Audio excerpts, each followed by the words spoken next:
নমস্কার সবাইকে, বিথির cooking and blog থেকে সবাইকে জানাচ্ছি অনেক অনেক শুভেচ্ছা এবং অভিনন্দন। বেশ কিছুদিন আগে ভবানীপুর মন্দিরে বেড়াতে গিয়েছিলাম। তবে বেড়াতে যাওয়ার উদ্দেশ্যটাই ছিল না, আসলে সেখানে গিয়েছিলাম আমার বোনের ননদের ছেলের উপনয়ন উপলক্ষে। সেখানে গিয়ে উপনয়ন দেয়া হলো, আর সেই উপলক্ষে কিন্তু আমরাও সবাই গিয়েছিলাম মাকে দর্শন করতে। তা সেখানে গিয়ে কিন্তু অনেক ভালো লেগেছে।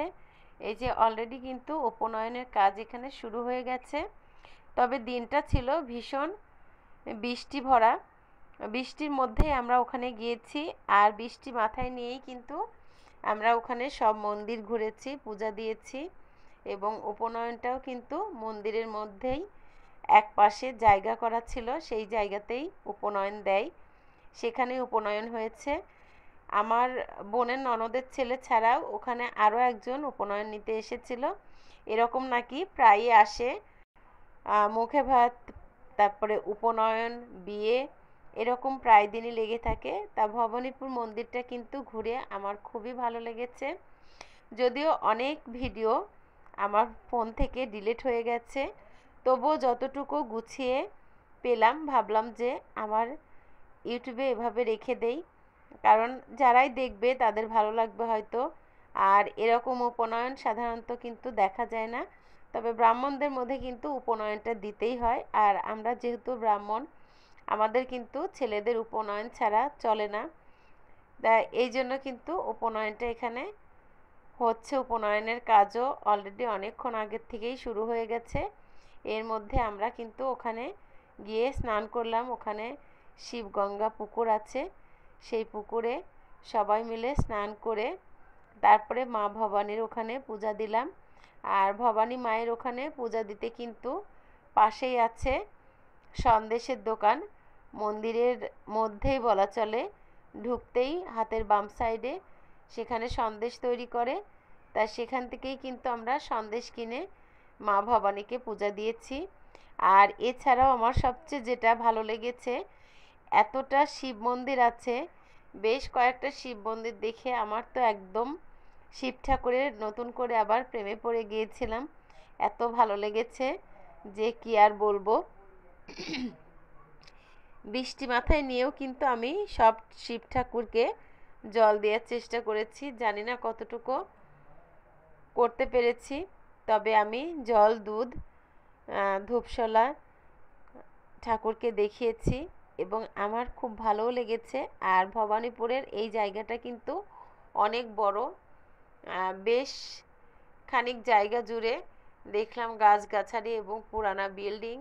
এই যে উপনয়নের জন্য কিন্তু চুল কাটা হচ্ছে, কারণ চুল কিন্তু সামান্য একটু রেখে বাকি সবটুকুই কেটে ফেলে দিতে হয়। তা নাপিত আবার একটু চুল রাখতে ভুলে গিয়েছিল, সেটা নিয়ে আমরা আবার দু একটা কথা বললাম। আসলে সবাই কথার মাঝে ছিলাম, এই জন্য কিন্তু আর কেউ খেয়াল করা হয়নি যে চুল আবার নাপিত রাখেনি। তা যাই হোক, পরবর্তীতে এক সাইডে একটু চুল রেখে দিল। তো এইভাবেই কিন্তু সারা দিনটা কেটে গেল। আর আমি তো চারিদিকে মোটামুটি বেশ ঘোরাঘুরি করলাম, সব কিছু দেখলাম, অনেকটা ভালোও লেগেছে। যদিও আমার পরিবার থেকে আমি আর আমার ছোট ছেলে গিয়েছিলাম সেখানে দিদি জামাইবাবুর সাথে। তা যাই হোক, সারাটা দিন বৃষ্টি যতই থাক তবুও কিন্তু খারাপ লাগেনি, বেশ ভালো লেগেছে। তবে আবারও যদি কখনো আমার ভাগ্যে হয় আমি যাব মা ভবানীর কাছে, আবারও পূজা দেব। তারপরে কিছু কোকিলের ডাক শুনলাম, তার সাথে আমিও কিছুক্ষণ ডেকে উঠলাম। খুবই ভালো লাগে কোকিলের ডাক শুনতে বা কোকিলদের সাথে কুহু কুহু করে ডাকতে। তারা আরও রেগে গিয়ে কিন্তু জোরে জোরে ডাকে। তো যাই হোক, কিছুক্ষণের জন্য ভুলে গিয়েছিলাম বয়সটার কথা, যে আসলে কোন বয়সে কি করতে হয় সেটা কিন্তু একদমই মনে ছিল না। তো এইভাবেই কিন্তু সারাটা দিন কেটে গেল। পাশে অবশ্য একটু মেলাও বসেছিল, দু একটা দোকান, খুব বেশি না। তবে অনুষ্ঠানের সময় নাকি চারপাশ দিয়ে প্রচুর দোকান বসে নানান রকম জিনিসপত্র নিয়ে।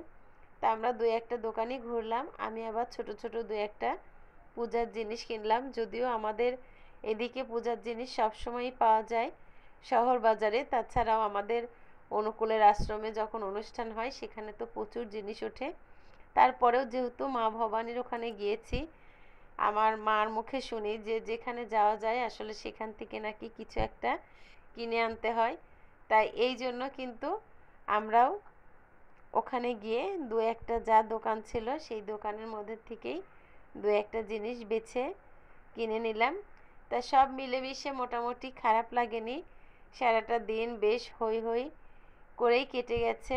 আর ঠাকুরের আঙিনায় আসলে এমনিতেই ভালো লাগে, কিন্তু যদি মন খারাপও থাকে তবুও কিন্তু মনে হয় যে সেখানে গেলে মন ভালো হয়ে যায়। আর আমি অনেকক্ষণ বসেছিলাম আমার দিদির ছোট জায়ের ছেলেটাকে নিয়ে, চারিদিকটা দেখছিলাম, ভালোও লাগছিল।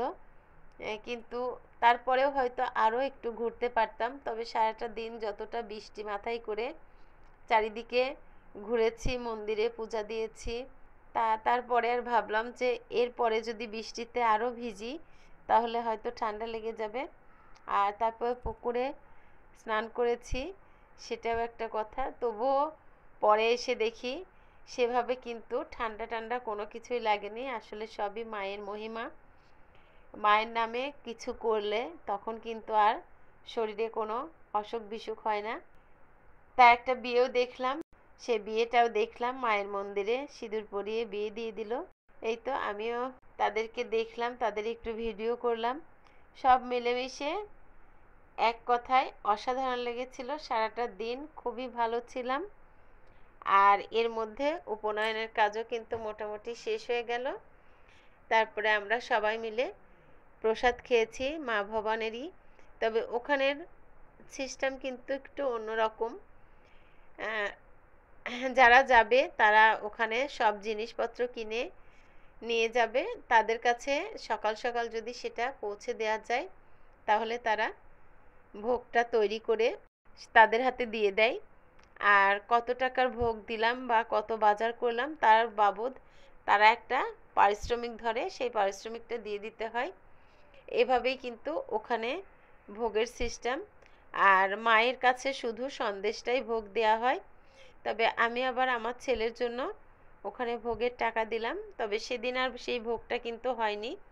আমি বলে এসেছিলাম যে পরবর্তীতে মায়ের ভোগে যখন মায়ের ভোগ চলে তখন যেন বাবুর নামে সেই ভোগটা দিয়ে দেয়। তাই এভাবে কিন্তু আমাদের দিনটা কাটলো। এই যে উপনয়নের জন্য কিন্তু চুল কাটার পর স্নান করিয়ে নিয়ে এসে আবার বসানো হয়েছে। এখন বাকি কাজটা পুরোহিত মশাই করছে। তবে ওখানে কিন্তু একটা পুরোহিত আছে মা ভবানীর ওখানে, আর পাশে ওই যে আমার জামাইবাবু বসে আছে, আর উনি মন্ত্র পড়ছে। ওনাকে একবারে কিছু দক্ষিণা ধরে দিতে হবে। তবে ভালোই লাগলো, সব কিছু মিলেমিশে খারাপ লাগেনি। সারাটা দিন যে কিভাবে কেটে গেল বুঝতেই পারলাম না। আসলে ওই যে বললাম মায়ের আঙিনাতে এলে কিন্তু চুপচাপও যদি বসে থাকা যায় তবুও ভালো লাগে, আর এদিক ওদিক ঘুরে দেখলে তার তো কোনো তুলনাই নেই। তা যাই হোক, আমি যদি আবার কখনো যেতে পারি তাহলে খুবই ভালো করে মায়ের আঙিনার ভিডিও তুলব সব দিকে। শুধু বৃষ্টির কারণে কিন্তু খুব একটা ভালো করে তুলতে পারিনি, তারপরেও যতটুকু তুলেছি কিছু কিছু ভিডিও অনেক আগেই ছোট ছোট করে ছাড়ার কারণে সেগুলো ডিলিট করে ফেলেছিলাম। আর পরবর্তীতে যতটুকু ছিল সেইটুকুই কিন্তু আমি গুছিয়ে একখানে করে তোমাদের জন্য দিলাম। তা আমরা বৃষ্টির মধ্যেই বাইরে এসে একটু চা খেলাম, কারণ বেশ বৃষ্টিতে ভিজেছি আর সারাদিন সকাল থেকে চাও খাইনি, মাথাটাও কেমন যেন ব্যথা করছিল। এই জন্য বাইরে এসে বসে চার দোকানে চা খেলাম। যদিও পাশে দুটো হিন্দু চায়ের দোকান, তারা এখানে যারা আসে মন্দিরে তাদের জন্যই চা তৈরি করে, চা বিস্কুট। ওখানে বসে আমরা একটু খেয়ে নিলাম, যে প্রসাদ যেহেতু সবার সাথে একসাথে খেতে বসবো। আর প্রসাদে ছিল কিন্তু সাদা অন্ন, সাথে ছিল ডাল, পাঁচ তরকারি বা নাবড়া যে যেটাই বলেন, আর ছিল আলু ভাজা, বেগুন ভাজা, 5 রকমের ভাজা আর কি।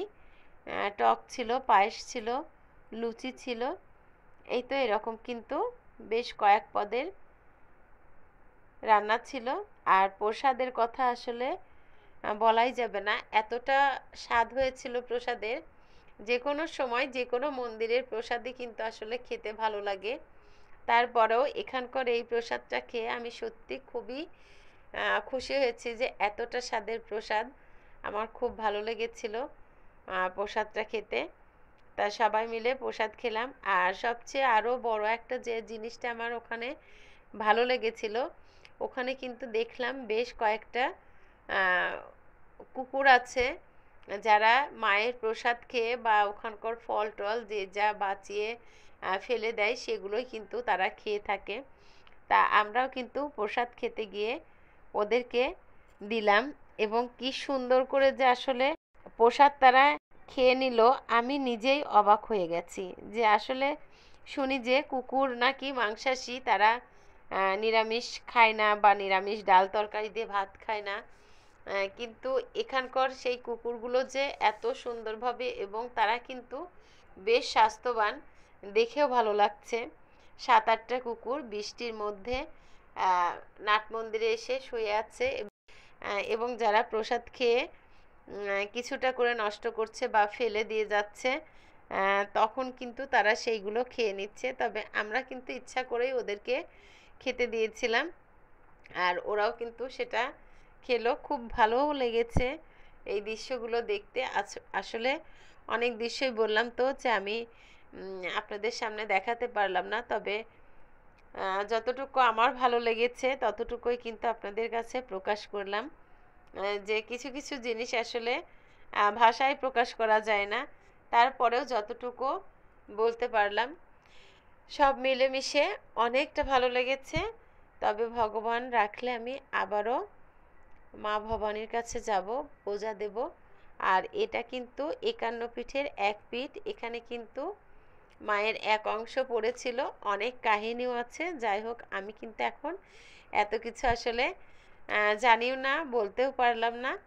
তবে যতটুকু শুনলাম যে এখানে 51 ফিটের এক পিঠ পড়েছে, এবং কালীঘাট যেমন, দক্ষিণেশ্বর যেমন, এরকমেরই কিন্তু এক অংশ মা ভবানীর কাছেও এসে পড়েছে। আর তার উপরই এখানে মা ভবানী গড়ে উঠেছে। আর পাশেই কিন্তু কালভৈরবের মন্দির আছে, সেখানেও পূজা দিলাম, সেখানেও কিন্তু দর্শন করলাম। খুব ভালো লেগেছে, সব মিলেমিশে খুবই ভালো দিনটা কেটেছে। তাই এই তো ছিল আজকের আমার ছোট্ট একটা ব্লগ। যদি তোমাদের ভালো লেগে থাকে তাহলে অবশ্যই লাইক কমেন্ট করো। সবাই ভালো থেকো, সুস্থ থাকো। আবারও দেখা হবে নতুন কোনো ভিডিও নিয়ে।